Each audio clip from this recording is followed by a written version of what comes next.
Clayblock is a self-described expert pack that encourages out-of-the-box thinking and creativity.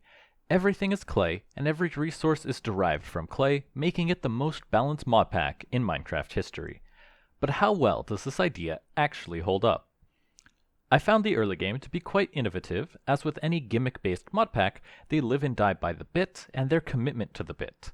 Clayblock did this spectacularly, as at no point did you ever stop collecting clay, unlike certain other packs that start off with a very interesting premise, and then drop it 1 hour into the playthrough universe IO. Sorry, what was that? I have a little bit of a cold. The Clayblock early game rewards exploration by hiding key resources underground in scattered POIs. The overworld is littered with easily found campfires that work as the starting point for your early game base, and all initial crafting will rely on using a campfire to smelt your clay until you can craft your very first kiln, at which point you can produce cobblestone, coal, iron, etc. It's after this point where you get introduced to explosion crafting as you figure out just how you can build a nether portal without direct access to obsidian. When I started the pack, obsidian was made directly from crying obsidian, but this has since been nerfed. I thought this was a good change as it slowed down the early game just a little bit while gently pushing the player into learning about anvil explosion crafting, whereas before, skipping straight to the nether was a lot easier. Of course, once you get to the nether, you are rewarded with the most annoying mobs in the pack. Bluffs aggro from incredibly long distances, fly, and deal large amounts of damage. Luckily, astute players may notice that the nether is separated into 2 layers. The top layer spawns bluffs, and the lower layer spawning uvuthanas. The nether has a few resources you need to gather to progress to the end, but is more reliant on combat to get the items necessary to craft the end portal. Villagers are also obtained in the nether, but in my playthrough I felt that villagers were unneeded, but helpful in the early game. This mostly stemmed from the nerfs to breeding and trade cycling, making things like mending require a lot of luck, but with emeralds being easily obtained, trading is extremely cheap. Last but definitely not least, the end. Full of liams and clay pillagers, but lacking the ender dragon, the ender dragon is made optional, but respawning it and slaying it will reward you with tons of items, the strongest of which is the ender hook, which, before the elytra and jetpack, is the best mode of transportation in the end, as it has been massively buffed with near infinite range, making traversing the end islands extremely fast. The end is also the final dimension in this pack before you can fully unlock modern industrialization. Exploration of the end is very important, as before you get into electric quarries, every resource needed to progress in MI can be mined from the nullscape-sourced biomes. Using RF tools, you can teleport between dimensions, making travel a lot easier, but that first initial trip will always have to be made.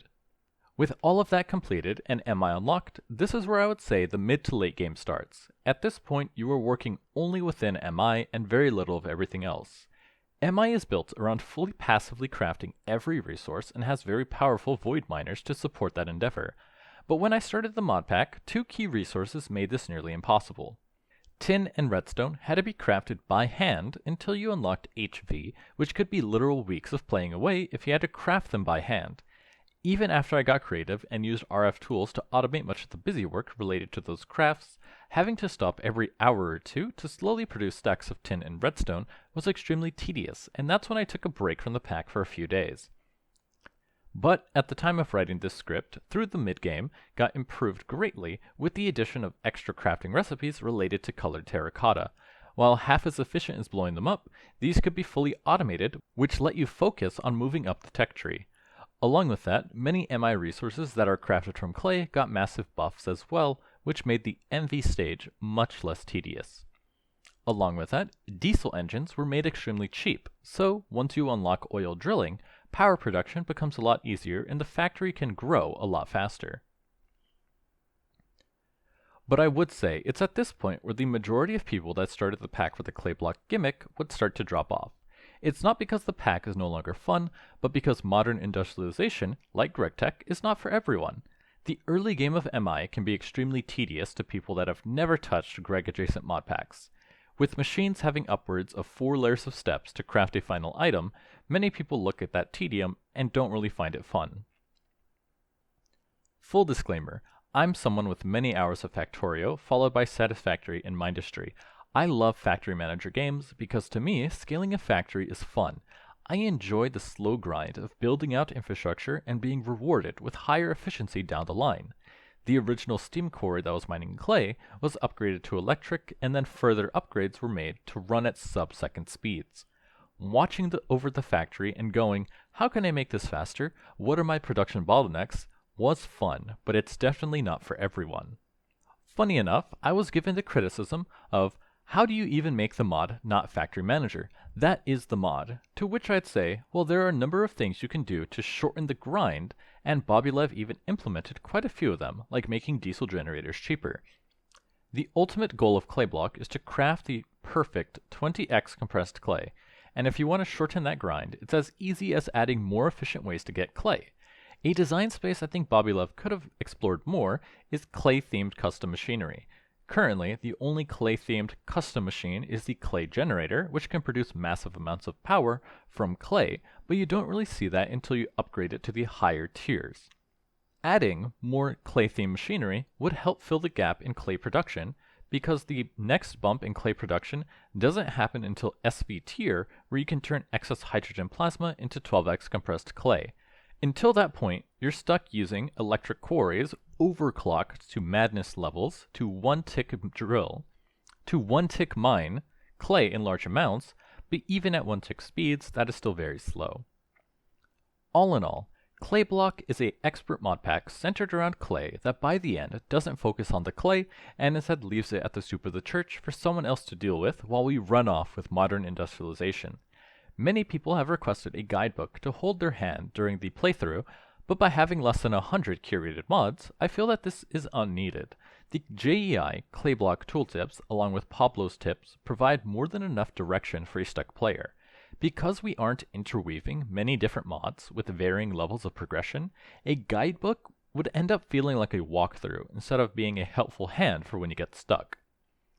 The strongest thematic points of the pack are in the early to mid game, where it heavily differentiates itself from your standard Minecraft playthrough, while the mid to end game does leave a lot to be desired. For fans of factory optimization, this is a great pack, but if you were looking for something more standard with less grind, then Clayblock may not be right for you. As always, I'm your host, Hamas28, and I'll see you all next time. If you've come this far, thank you so much, I really appreciate it. I was thinking of ending each series with a kind of capstone video where I give my final thoughts and review the pack, just so, people stumbling upon it can kind of get an easier grasp on what the mod pack is about and how it plays, without having to sit through the entire series. Because once the series ends, if there's something you're interested in, then you might go back to watch the series to see how I did something, but if you're just interested in knowing how a pack plays because you want to try it yourself, I think that'd be better. Let me know in the comments below if you like this kind of format and if I should continue doing it in the future. I'm going to try it out a couple times, but for now we're saying goodbye to Clayblock. Thank you especially to Bobbylev for actually taking a lot of my suggestions into account to improve the mod pack experience. He's been very receptive in his Discord, which you don't really see from a lot of people. They kind of put their product out there and then just leave it alone, do some minor updates, bug fixes, but don't really touch it much from there.